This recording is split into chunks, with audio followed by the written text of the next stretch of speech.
ሰላም።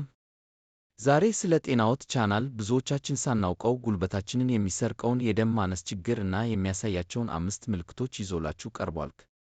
1. ከፍተኛ የድካም ስሜት በቂ ቀይ የደም ሴል ሲታጣ ሰውነታችን በቂ ኦክስጅን አያገኝም። ይህም ምንም ሥራ ሳይሰሩ የመድከም እና የኃይል ማጣት ስሜት ይፈጥራል።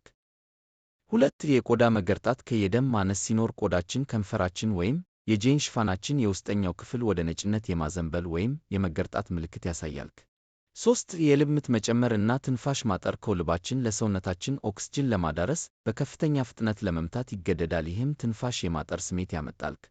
4. ራስ ምታት እና ማዞር ወደ አእምሮ የሚሄደው ኦክስጅን ሲቀንስ ተደጋጋሚ የራስ ምታት፣ የማዞር ወይም የትኩረት ማጣት ችግሮች ሊከሰቱ ይችላሉ። 5. የእጅና እግር ቅዝቃዜ የደም ዝውውር ጥራት ሲቀንስ ደም ወደ ዳርቻ አካላት እጅና እግር በበቂ ሁኔታ ስለማይደርስ የቅዝቃዜ ስሜት ሊሰማን ይችላል። መፍትሔ ቀይ ስር ስጋ እና አረንጓዴ ቅጠላቅጠሎችን መመገብ ይመከራል። ለተጨማሪ መረጃ ቻናላችንን ሰብስክራይብ ያድርጉ።